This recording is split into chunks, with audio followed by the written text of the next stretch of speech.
Welcome to Supreme Destiny's patch review. In the next few minutes, we will be venturing through the main updates and changes we have at hand for our dear players to increase the amount of fun and entertainment, and to present players with new challenges and quests that will enrich Supreme Destiny's gaming experience. First things first, we will talk about what we have for mortals. In Supreme Destiny, we are very considerate about mortals, as we view them as the basis of our game.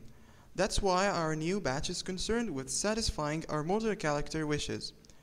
First, the newbie camp. Our first change is done in the training camp, where the carbuncle is replaced with Lori, the supporter, who will see our players through the training camp with her long-lasting buffs. Second, we have added 2 new training grounds for mortals, with different level categories. The first one starts from level 100 to level 199. You can enter by talking to the newbie trainer NPC located in Armia Town. Inside, you can hunt special newbie items which will help you through your mortal life. If you are within the second category, which starts from level 200 to 229, you can enter the Bro Training Ground by talking to the Bro Trainer NPC located at Azram Boat. One thing to notice, remember to exchange the mount boxes you get from the quest by talking to the Gold Dragon in Armia. Also, help the Metal Exchanger, which is the entry, with his quest, and you will be rewarded with powders. Currently, we have activated the automatic rewarding system for mortals, in which they are no longer required to send tickets asking for their leveling rewards. Also, you no longer need quest entrance tickets to enter any of the experience quests. The experience and gold that players gain have been increased almost a double. We know that most of the new players do some mistakes distributing their state points, so we have added a new NPC called Mortar Estate, located in Aeron, who will restate your points if you are lower than level 300.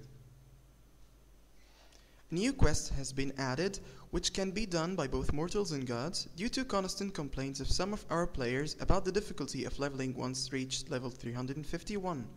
The quest can be entered from NPC Demigod located at Azram Boat. In this quest, you will kill Demilord to acquire Fairy Dust, which can be exchanged for levels from NPC Zangetz located beside Demigod. We have improved the battle dungeon system to be more interesting for our players, and also to add a new challenge to our game. First, we have increased the respawning rate for monsters. Second, the monsters now will drop different medals according to the different categories: green for normal, blue for mystic, and red for arcane. These medals can be exchanged for special items, which we'll discuss in a few moments. A new map has been added called the Mystic Land, which is home for many new NPCs related to the battle dungeon system. After getting the medals from the dungeons, you should enter this map by talking to NPC Angelica located at Azram Boat. The first group of NPCs, which you should get acquainted with, is the Medals Exchangers. This group will hand you a certain item called bead for every 30 medals you collect. The acquired bead can be exchanged from the other group of NPCs called the Masters for different items based on the bead type. The first type of beads is the normal bead acquired from the Green Collector NPC, which can be exchanged for ancient perfect weapons. The second one is the Mystic bead acquired from the Blue Collector NPC, which can be exchanged for ancient stateless god weapons. The third and last type of the beads is the Arcane bead acquired from the Red Collector NPC, which can be exchanged for warrior seals or a rare rune. You should know that each of the previous rewards required 30 beads to collect. The biggest surprise in the main theme edition is the Hellgate quest, activated for our mightiest of players. This quest is a real challenge, and the rewards are subsequently of a great value. The first thing you need to do is getting the Hellgate personal scroll to be able to enter the quest through the Hellgate Keeper NPC located at Azram Boat. It is recommended to do the quest as a party consisting of different strong players. To be prompted to enter the quest, you should click on Hellkeeper once the scroll is showing you can enter now. You have 4 minutes to prepare before the quest countdown starts. You have to kill the boss monster called Trantula, and then you have to try each of these paths led down in front of you and kill the boss standing on the portal to activate it. Once you enter the second stage, you have 4 rooms in which you must hurry to kill the entire group of monsters inside for the boss monster to appear. Only 2 of the boss monster are real, which prompt you to finish this part of the quest, and they are picked randomly. Once you kill them, a monster will appear at the central fountain called Dionys, which you will have to kill before the time is up to get arcane amulets with excellent states. Remember, the monsters will try to kill Dionys to prevent you from getting your reward. The rumors that have been circling around the game have turned to be true. The boss monsters are finally back. The Dark Shadow and Cursed Verd are now respawned as they used to, with minor changes. The Hidden Runes dungeon is currently dropping amazing drops with higher rates. Also, the drops of the Clues monsters have been reviewed. The Dual Letters quests are all working fine now.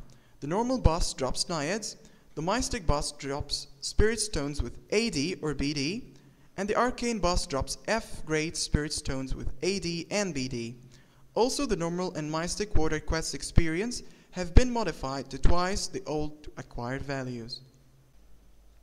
You have asked for a new war, and you have it. A new war system has been added called the Kingdom War between the Red and Blue Kingdoms, which starts on Sundays at 2 game time on the hot server. Players from all servers are called to fight for the glory of their kingdom, to stand by their king, and bring down the opposing kingdom to their doom. The Kingdom War will end by the death of any of the 2 kings. The player who will manage to kill the opposing king will get Keframark, which can be exchanged for 100 million gold and 500 guild fame points for the guild he belongs to. Also, he will choose a guild from the opposing kingdom to deduct 500 guild fame points from it. In addition, his server will receive 30% taxes, which are deducted from any other server of his choice. Finally, our ornament for this huge batch, Supreme Destiny's Hall of Fame. It is where the history of Supreme Destiny is safely stored and displayed for visitors wishing to regale their eyes and discover the story behind a historical epic. You can enter this live museum by talking to NPC Aphrodite, located at Azram Boat. Many surprises are waiting you there. It's a must-see. Thank you for watching this video, and we hope you have all the fun playing Supreme Destiny.